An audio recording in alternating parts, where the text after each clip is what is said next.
Well, hey, everyone. Welcome back to another episode of the Holy Donuts podcast. So excited today to be joined by Scott Veigel from the Navigators. He's currently in a role as Director of Sustained Giving. Did I get that right, Scott? You did. Title as That's needed. the official title. Okay. Well, tell me a little bit more about what that means, like day to day. What's that role entail? Tell us a little bit about your background, like how'd you get to the Navigators? How long have you been there? And then kind of what your background is with donor relationships, fundraising, donor engagement, the whole nine yards. Love to. So really for me, what it means is I get to focus solely on monthly partners. I appreciate the work that's done before me. I appreciate the work that's done after me, the marketing that goes into it, the single gift donor, that kind of thing. And mid-level majors, legacy giving, all wonderful things, but I'm focused squarely and specifically on the monthly partners. I've been in the position for about a year. So I came from another ministry where I was into marketing and the fundraising, but primarily the marketing, and then a larger organization, Moody Bible Institute. So they've got the education side, they've got the media broadcast side. That's kind of my background really is Christian radio for about 130 years. I was involved in a number of stations across the country. And that's really how I backed into fundraising. I didn't mean to do this. I was working at the radio stations and I loved content. I loved branding. I loved the marketing. And because we were a nonprofit, we had to do fundraising. Yeah. So it was kind of a necessary evil, those fundraising people that would have to come on the air and mess with, the product. But I learned that, if that doesn't work, the things that I want to do doesn't work. And so, motivating and satisfying donors, became more and more appealing because it would make the whole machine go. And so really, I've kind of straddled this kind of marketing, broadcast online kind of media thing with the nonprofit thing, going back and forth and in different ways, in radio, out of radio, in radio, out of radio. It was in 2008. So just imagine how brilliant my business acumen and timing is with starting a business in 2008. But I decided to kind of really focus and go all in on helping small organizations, businesses do their digital marketing, that kind of thing. So I've just back and forth between these two worlds, but they've now, and for a number of years now, have kind of come together, and I'm able to exercise the marketing and some of these kinds of things, the relationship building through fundraising, and now doing it with the Navigators and monthly partners. That's awesome. And so with that role in Navigators, I think it's encouraging to hear a ministry that has a role specifically for those monthly partners, right? For that sustained giving, those people who have committed and said, hey, we'll help you support your budget because we know that this sustained giving is plannable. It's better for budget. It's also, we all know, more likely to lead to major gifts at some point. So curious to know, with that role, what % of that is digital kind of touch point, and like how much of that is really digital focused? How much of that is traditional offline, like relationship building, coffees, lunches, events? What's kind of that mix there? It was new to me, and I've been around direct mail and programs and how important, successful they can be. They're still a thing. It's going to be a thing for a while. And this was something that really opened my eyes coming to the Navigators, is just how big their direct mail program is and how that was influencing a lot of their sustainer acquisition. So I come from the world where you grow your monthly partners. They kind of come from that pool of single gift donors, that kind of thing. With radio, you've got an audience, that have an affinity for what you do. So you can kind of even go direct to them and convert direct to monthly partners. But the Navigators really spending a great deal of time, effort, resources around direct acquisition of monthly partners outside of the sphere of ministry that they're involved in. That was kind of a new thing for me because, that's work. You've got to find a good vendor that is able to sift through that kind of data and serve up these prospect lists that, hopefully we'll see a good conversion rate. And so direct mail, and we use a couple of different vendors for data that really provide us some good targets.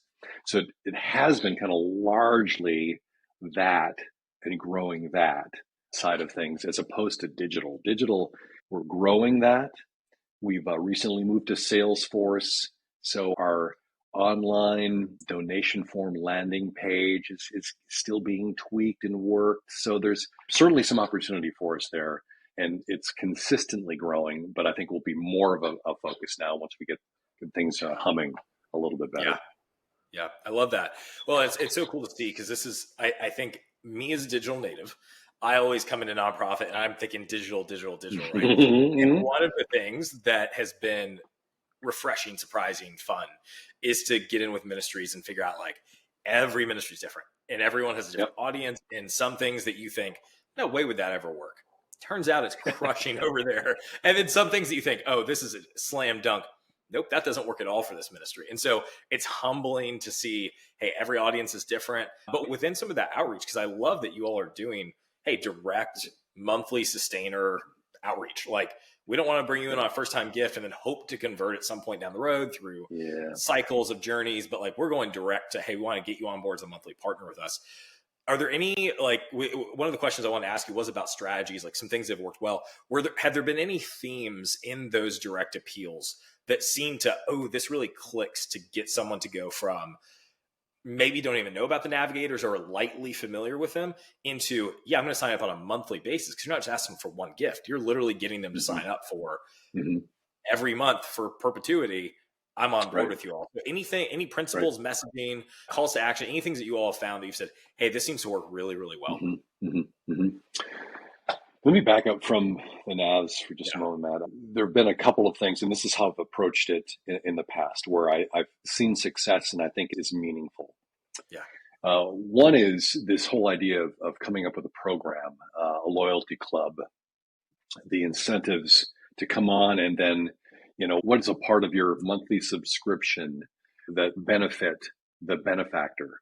And I'm going to spend a little bit of time there. That is one strategy that I think is one of those that I'd recommend. I think it can be a real game changer for a couple of different reasons. So with this idea of the benefactor becoming also the beneficiary, you address something that I came across a number of years ago that was just so very interesting.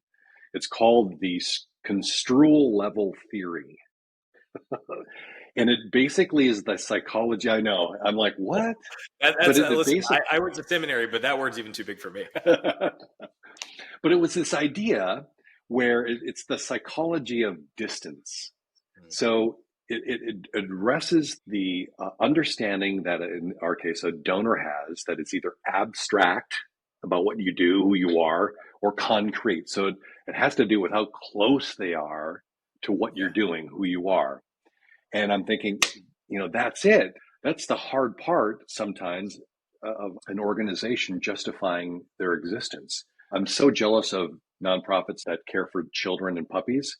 How easy is that? You show a picture of a puppy, you don't have to do any work. So for the rest of us that have to work hard at justifying why we exist, what we do, it was this understanding that if I could bring the donor closer to that, they're like, I didn't know that's what it took. That's what it meant. That's how it feels.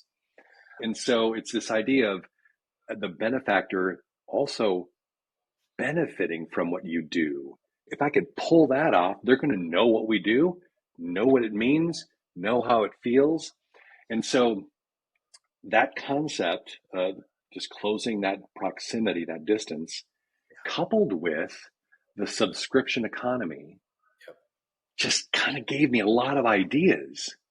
So if you remember, I think it was a pretty big book called Subscribed that kind of hit 4 or 5 years ago. It landed, with a splash because I think everybody's Uber and all these kinds of things. I just want the service. I don't need a car. I just need a ride. And just that whole subscription economy just started to flourish. And how we could apply that, being a donor and a monthly partner. Think of donor as subscriber. Think of benefactor benefiting from who you are, what you do, to understand that.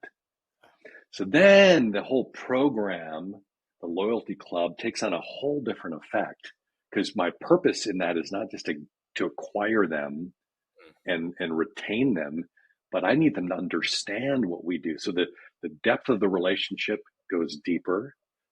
When that happens, the strength of the relationship increases their involvement. So if you want a donor to be really involved with your ministry, and it could be attending an event, turning you on to other donors, giving you money. I mean, so many things.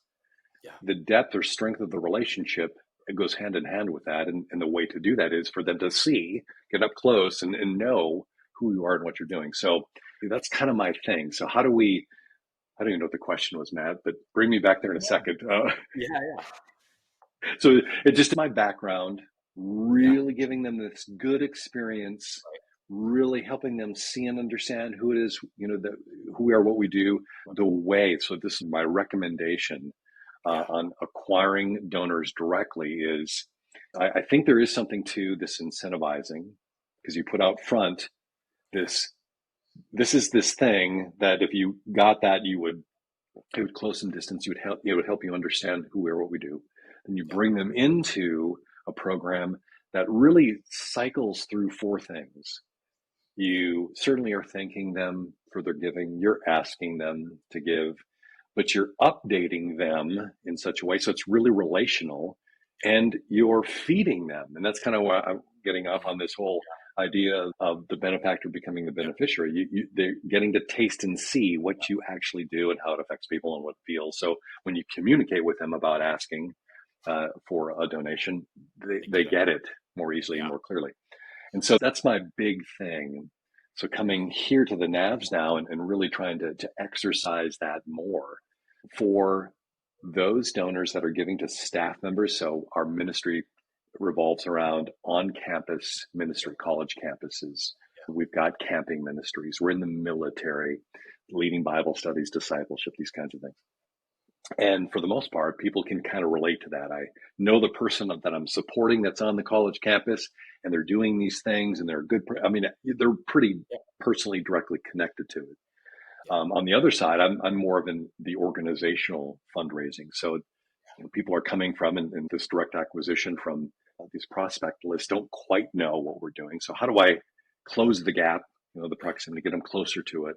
And I think really it comes down to something that I'm starting to test and see how we can digitally bring them in with an incentive, get them into a regular communication that really pulls on these four levers that I mentioned. So thinking, asking, feeding, and updating, so that they're brought in, they're tasting and seeing. And I think then, as I've seen in the past, specifically with Moody Bible Institute, we're really begins to thrive. They retain longer.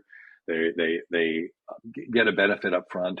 The subscription economy just plays its part and helps you leverage that a little bit. So you get something for, giving, not that they're doing that per se, but they benefit too, in addition to the people that they're helping. So long answer. But again, that's kind of where I'm at now. I'm just in the process of developing welcome systems for these new monthly partners to bring them in. We have an email sequence digitally. So we're caring for those four levers each and every month. They get some content, they get an ask. We really are persistent and consistent about that cycle month in and month out. That's great. And so something super common with the Navigators that we see with other ministries, obviously you have kind of two layers, right? So you mentioned staff that's all raising their own support, right? So they're doing personal outreach, but then you've got not general file, because we all know what that means, but your organizational giving, right? Talk to me a little bit. We're getting the weeds here, which I love. This is why I love it. Okay. Hopefully it makes sense too. Oh, it does. Well, and everyone listening, this is the fun thing, Scott. Everyone listening is like a nerd for this stuff too. So it's like we're a weird little band of people who actually enjoy this stuff. Right. We're all working through the same thing. That's why I like to go in the weeds like this. Okay, so talk to me about how you all are thinking through the interplay between staff support, right? So, hey, I gave to staff member Bob in Philadelphia, right? And I get some updates from Bob, but then does that mean I'm automatically now a sustained giving partner, or is that different program? Like, how are those, or if I'm a sustained giver and also I support 5 different missionaries, which I'm sure is common, right? You have people have a personal connection somehow, but then also sustained giver. How are you all thinking through the communication channels there, and like how you're not crossing signals, how you're not making asks on the same days for different things. Can you walk me through how you are thinking through that at all? Because I think that's a really common struggle that a lot of ministries have. And it's a really good question. And I'm kind of glad you brought it up because it's a challenging one. Yeah. So thanks for the easy question. Yeah. No, but genuinely, it by and large, we do well to separate them. Okay, so you start out that way and you care properly for your own in that sense. But there are a couple of different ways that we intentionally work together to introduce someone. Let's just use Bob in Philadelphia. So he's on staff. Yep. There are ways that we can expose them to the other parts of the organization, because what's helpful, I think, is to understand. So as a donor to a staff member, to Bob, to them, the Navigators might be this big, but really it's this big. And whatever size doesn't matter, but there's more going on than just what's going on campus. So if you like what's going on campus, right, what about these other things? And so there are ways that for instance, here's real specifically, so the monthly donors or the donors to the staff member get communications from the Navigators that does open up the broader picture. Now we highlight and elevate staff in those communications, but they're able to see the periphery a little bit and be exposed to it. So that's regular throughout the year. So you gently, kindly, even passively kind of expose them to it.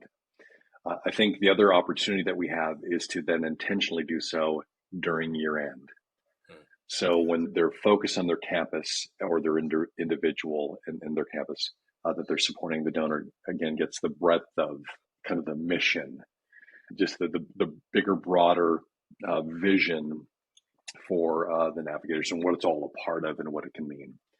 So I think those two opportunities are what we leverage pretty well.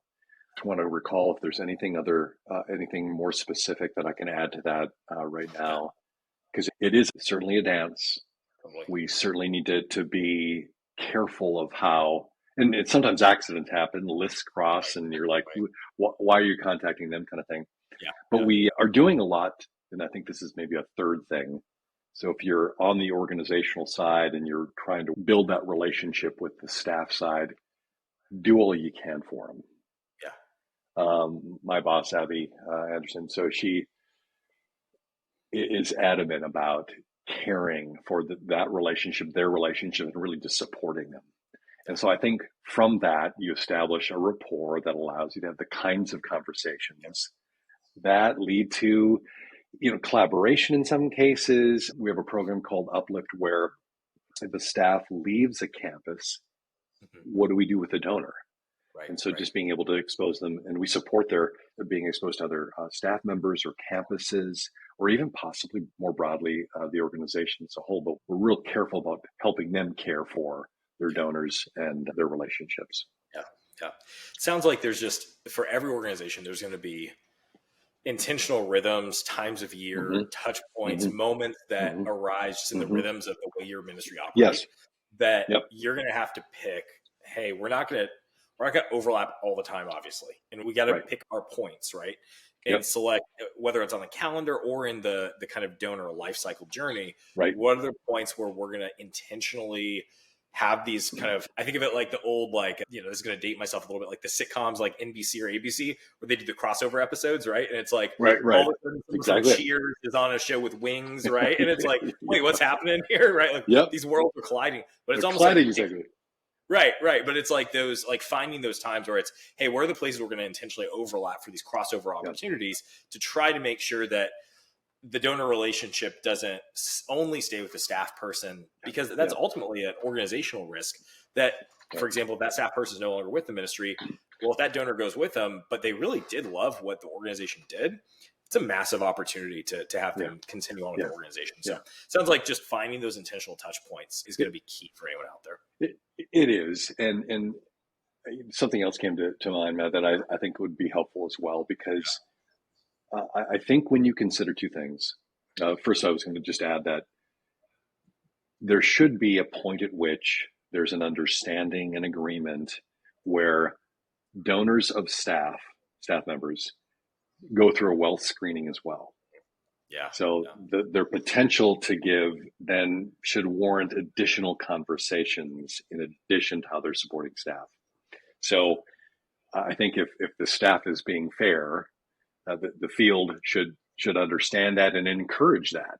Yeah. So in that world of possible tension between don't take my donors or ask them for money when I need money kind of thing, what is in the best interest of the organization, and can you come to an understanding and agreement where they go through a wealth screening and determine and then decide and then work together to communicate with that particular donor about other opportunities. Because when you think of share of wallet and you have an organization where they can give to a field staff and other ways, why wouldn't you? I mean, it's a pretty strong argument to say field staff donor, there are other wonderful things going on a part of the Navigators or your organization that you want them to be exposed to, because again, it's serving the whole organization. If someone is giving, what is it, the average 4 or 5 ministries or organizations, nonprofits? I heard a stat from one of our guests. This is about 2 weeks ago, I believe. I think it was Brian Hurd from the Colson Center, who I'm not sure if you know Brian. Brian. Yeah. So Brian, his stat that he's, 28, 30 years of consulting in the space, he said that his data is that on average, especially evangelical donors, 17 different ministries. What? 17 is the data that he has. But that's goodness. Dialed into more of the evangelical world, which blew my mind. It was like, oh my gosh, it's even more. No way. Right. And so, yeah, fascinating. Yeah, I'll hit him up. We should tag him on LinkedIn for this show. Say, hey, where's it coming from? But his, 17 different, the average, and that could have been major gifts donors. It may have been something I may have missed. But 17 was the number he gave. And that just floored me because it makes sense, though. And your goal, you don't want to be number 17, obviously. Right. But that's pretty convicting. If I'm only giving to 6, I'm bringing down the average. But when you think of that idea or concept, just to, that people are going to get to more than one, will expose them to the different facets of your organization and possibly see them give to more than one. So I think it's a pretty strong argument to establish the relationship, agreement, understanding with the field, between the organization and the field, so that, hey, we are in this together. We're going to grow together. Let's work together. Yeah. I know it sounds so easy, but those are some it points. Is tactically, though, one of the reasons too that we always talk about, like our philosophy with tech, because so much of this comes down to like, hey, this also requires on your data being good, like your field staff actually having their donor records updated, all this kind of stuff. Oh yeah. And we talk all the time about like the best software for your organization is not, hey, listen, we have our recommendations of what we love, this or that or the other. Ultimately, the best software for your organization is the one that gets used. Mm-hmm. And like, you can have the greatest tool in the world that you're paying a lot of money for and it has all the right specs, but if your field staff won't use it because they think it's clunky, it doesn't matter how great it was in the sales process. It doesn't work. And so the best tool is the one, what's the easiest thing for your staff to use that actually gets the accurate, appropriate data? Because if you can get your field staff consistently updating their donor records, their donor information, even notes and donor communication, that's going to make your job as an organization so much easier than, hey, only 20% of our field staff actually updates their donor records on a regular basis. So, and setting up good automations and smart stuff on the back end is huge with that. But yeah, huge proponent of that, because that field staff relationship is critical to try to get those donors more engaged in the life of the ministry. Well, hey there, Holy Donuts listeners. Ever feel like your nonprofit's donor experience is like a jelly-filled donut with no jelly? Well, don't fret. We found the jelly to your donut dilemma. Enter WeGive, the software tool that's like the cream filling to your eclair, or should I say the glaze to your donut. With WeGive, you're not just taking a donation, you're rolling out a red carpet for every person who gives to your organization. And with WeGive, you get an incredible donor portal, events, pledges, surveys, segmentation, on and on we could go on the features. And those checkouts, though, smoother than my attempt to make homemade donuts, which let's just say didn't quite rise to the occasion. See what I did there? With WeGive's innovative engagement tools, your donors won't just feel the love, they'll be coming back for second. because nothing says thanks for your dough better than a world-class experience. So if you want to sprinkle some extra special magic on your donor relationships, check out WeGive.com. Okay, so we talked some strategy stuff. Tell us a little bit, Scott, like you've been in the space for a while. What's a trend that you're seeing right now that's really exciting to you in Christian nonprofit, fundraising, donor development, marketing, however broad of a tent you want to draw over that? What's one that's really exciting, and then what's one that's a little bit concerning for you as you look out there? Okay. Well, it's funny. I think my answer is going to be both. It's going to be exciting and concerning, and I'm going to jump on the AI bandwagon a little bit. I love it. Because I really, so here's why I say that. So I'm going to back up from that, because I think it's, well, certainly here to stay. There's no stopping it. It's a matter then of doing right by your donors with it, I should say. But I worked with a vendor. I'll mention them, Pursuant, great group of people. So if you want a consultancy, there's an idea for you. But we were back at Moody, and they put together, and I think it's actually led to their giving DNA part of their company even. But the point was, they took our data, we worked on our data to get clarity. So you talked about just getting your data right and the hygiene there, but putting yourself in a position where you can be predictive. That to me, especially with monthly partners, because we want the certainty, but then, being able to look into the future and being able to have a clearer picture of where you want to go and what the expectation should be, and just around predictive analytics. So if you're able to look historically and see where donors are acquired, retention rates, all the formula, and you really have a strong sense of the real specifics of some call it a donor replacement ratio or donor coverage ratio, but you're basically what you're acquiring, what you reactivate, what you're able to retain in lapse, and you work that out to a point where, and I was doing this back at Moody to a degree, I would know that if this campaign didn't generate this number of names, my pool is too small to convert, get to my goal of a number of monthly partners. And so now we work on that thing. So then I'm able to look ahead at, well, third quarter, we're going to be down. We've got to come up with something.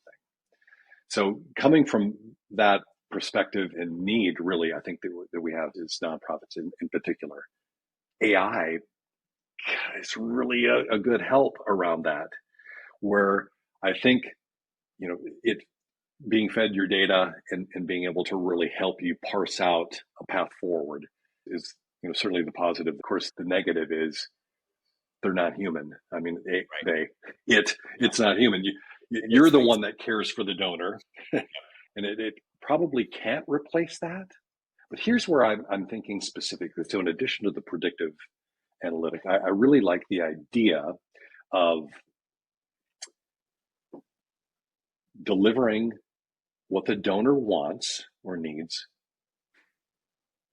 the way they want it, when they need it. I mean, that is, the golden, what am I thinking of? No, it's the Holy Grail. It's golden, it's holy. Anyway, it is. So if you're able to do that better, I think all the benefit, it will be obvious, the reward will be obvious. And so I think AI has that potential where you're able to really take a campaign. So we send a direct mail appeal on September 14th. We've got this donor that responds on September 18th with a check. And you literally are able to go boom, boom, boom, boom with your messaging. What did they respond to? Do they have a note on the check that indicates a preference? Did, the welcome series that you put in front of them following the gift get some kind of response where now we know that we know where they live, but they have an interest in horses. And so how do we, really shape their path specifically or individually? And I think there's some great potential there because we want to give them the right experience. As I mentioned, the closer they are to our being able to make them feel like we get them, we really get you. Yeah. I mean, like we're thinking the way that you're thinking, we get you so well. I think that's going to be a significant plus. It is. And I think with AI, the thing that we're seeing right now, at least, is and it's not really being talked a lot about in nonprofit space, but our thought is one of the most important things is going to be the rise right now. Everyone's familiar with kind of ChatGPT or some of these basic one-off like input output sort of AI. The struggle with that, I think, for a lot of nonprofits right now, even on some of these things, is like you're creating, if we're talking about one donor journey where it's check, then message, then this and that. I mean, that's one data point, but to actually the end result of that is, wow, you have to have a lot of thought process around, cool, that's just one person's experience. But now if we're scaling that tens of thousands or hundreds of thousands, how many different experiences are we going to have to custom? How do we even process what to do with all that information? Like, great, we've got insights, but we just got 125,000 new insights. And we're still our same size team. How do we even process those insights and take action on them? Like, we can take action on maybe 50 of them a month with 50 donors, but we're going to start creating so much information around their experience, which is great. But then how do we process it? So the big thing that we're kind of looking at and thinking through a lot is, as AI, if you heard this term AI agents, it's essentially artificial general intelligence's ability to not just spit out a one-for-one data, but then to actually train itself on coming up with its own suggestions for what to do with said data and how to implement the follow-up for those actions. And it allows things like a large language learning model to not just say, okay, cool, here's the 3 patterns we noticed in your donor experience for this one donor. But, oh, by the way, now I've decided, based on how you program me in advance, now I can take action to go create a follow-up email sequence and create a touch point for this. So now it can actually start executing on the deliverables to actually make touch points with them realistic. And that's that second layer of not just one-for-one artificial general intelligence, but implementing agents along with it that can then take artificial intelligence driven like actions along with that by linking it to some of your tools. Say that's linking it to your Salesforce or linking it to your Pardot or like whatever that is, to then start actually updating donor records. Now, that's where it gets scary, and that's where you better have some great AI prompt engineers. So maybe that should lead us to your concern part about AI as well, Scott. Right. It just, I was just recalling like 3 or 4 notes that I recently received from donors. So I ran a campaign where I looked at people writing checks and wanting to convert them to electronic giving. And they just wouldn't have it. They just simply, in their notes, kind of pointed to the concerns that we have with AI. It's machines are running everything. How do I even know if you're real and what you're suggesting is true and right? And you're right. We need to provide, oversight of anything it would potentially generate. I mean, we can't let them directly touch the donor necessarily. And so I think there's a great need or great opportunity for nonprofits to be the differentiator there with the care that they provide their donors. So they're, in a sense, using the technology and leveraging it appropriately, ethically, necessarily. And so I think, that's where plant our stake, where we just make the conscious decision and maybe even use it. There's stated in some of the communications that, it's great and everything, but we know better and we're not going to let it affect our relationship. I was talking with the owner of MDS. They're a big tele-ministry marketing organization. And because I asked him about it, I said, you could have Al Pacino voice the message to a donor on you'd get perfect representatives contacting your donor. And I kind of smile a little bit and he's like, we're never going there. That's just, that's not what we're doing, who we are. It's just not going to be. But I think with Seth Godin, he was on the interview. He was talking about the fact that, the interviewer was just talking about the fact that he reads his own books and does his audio books. And he had basically AI take his voice, read one of his books, and his wife says the wife couldn't tell the difference. So, it works. Yeah. But we're not going to be there. We'll be the stalwart. We'll, plant our stake and kind of say, hey, we're just not going to do that. But that's the concern. You could have, it's like Bart Simpson kind of running this huge facility and, it doesn't matter who's in charge. It just runs itself. It just functions and all these buttons and whatever just take care of itself. And then, so it does. It gets a little scary along those lines. Well, And with tech trends in general, like this is our kind of general posture towards AI, but really just all tech in general, which is typically what you see is you see kind of like early adopters, right? And it's under the radar, no one really knows about it. And then you have the pioneers who are kind of early stage, right? And that's when it starts getting kind of big and if we could say sexy, like, like, oh yeah, everyone's doing it. Everyone's heard of it, but no one's really implementing it yet. And then it kind of gets mainstream adoption and it gets to where, oh yeah, everyone's kind of using it, which I think is probably the next year will come on with that in the nonprofit space with AI, where it becomes, you've got some people who are adopters who are playing around with ChatGPT. They're using it for some copywriting here and there, but not full scale, like, oh, let's really implement this. And then what often happens is that you kind of hit a wall where the effectiveness of a technology early on, there's just you get a massive uptick in productivity and in almost like risk return ratio in the early days when you are early into it. And then once you kind of hit mass adoption, the return of that actually starts to plummet pretty quickly to where now that everyone's got it, it's not that valuable anymore. Right. And so you see that with social media, right? If you are early on, if you're early on any platform, then massive return on your time spent. Or like if you were one of the first nonprofits on TikTok, you could have gotten massive amounts of followers and exposure. But by the time everyone's got TikTok, all of a sudden you spend a lot of time having to create content for it for actually very little like follower count. Right. And so it's going to be similar with AI, I think, because it's been the trend with every technology that I've ever seen, which is early adopters get a huge amount of the upside and they also carry all the risk of downside, right? If it goes bad.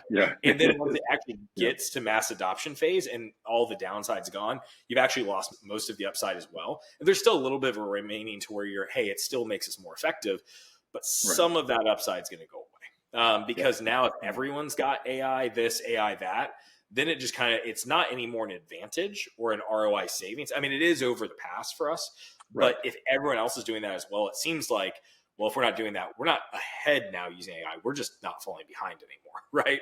And so you'll see kind of a level set where, well, everyone's using AI now. So now all of a sudden, no one's thinking of, well, I used to pay all this money to this company to write a ton of copy for us. Well, we don't need more to use AI. Well, now no nonprofit's going to be doing that. So everyone's going to be using AI copywriters, right? So I do think we have a kind of a sweet spot window here. We've got another year or so where like you can get some outsized rewards with AI. And we may hit a point in a year or two. And I hope I can clip this and sound prophetic when we come back in like 2 years and repost this, where you're not going to see the same like massive seismic leap forward with adopting new technology that maybe you would now. So it's always trying to frame that for folks on the technology side of like, you got a window. So take advantage of it, use it, but also be smart, have good policies around it. So, okay. I have eaten up so much of your time today, Scott. Last question for you. I've enjoyed it. It's around resources. I know you mentioned a book earlier that you really like. Any books, podcasts, blogs, articles, anything like that you love to recommend to other people in Christian ministry and Christian nonprofit space? I'll say this. So again, being the firm believer in the subscription economy and content feeding the relationship and all that stuff, I really like Amy Porterfield. Okay. She has a podcast. She does a lot of great content publishing. But when you listen to her or read her stuff or receive her stuff, it is so on target, so polished.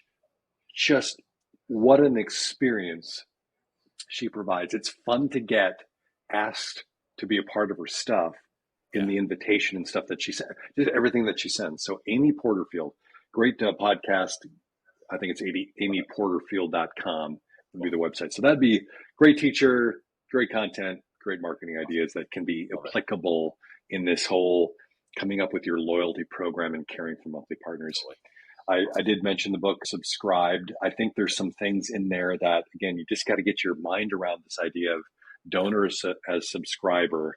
And I think that really helps with just thinking about the relationship and what you provide them and the experience that you can build for them. That's helpful. Another, I'm into the content marketing side of things. Content Marketing Institute. Okay. So there's Joe Polizzi and I think Robert Rose are part of that scene. But again, it's this content is what you build and create to provide the experience that you want. And then lastly, I got to plug Next After.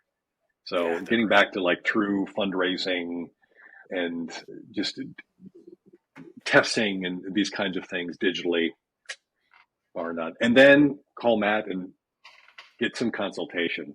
Really good stuff. Honestly, Matt, I appreciate our getting to know one another at a recent conference and just how you explain some things and provide some great advice. So I recommend you too. Thank you. That's very kind of you. Man, thank you so much for coming on the show today, Scott. Seriously enjoyed it. As anyone who's watching this can evidence, like, we went long and that was totally fine by me. So I hope you enjoyed it as much as I did. Scott, if the people wanted to connect with you, what's the best way to connect with you? Is it LinkedIn? Is it email? What are you a TikTok influencer by night? Like, what's the best way for people to connect with you? My wife wouldn't let me do that. I don't want to be either. I hate social media. But yeah, LinkedIn would be the place. So it's Scott, and then the last name is spelled V as in Victor, Eigel. And yeah, reach out. Love to help in any way I can. Awesome. Well, thank you so much, Scott. Appreciate the time as always. And if you are watching this and you want to reach out to Scott, please do. All resources we mentioned, all the books, all the links to different podcasts and different places that you can find those resources will be in the show notes for the Holy Donuts podcast. Thank you for watching, and we'll see you back here next week.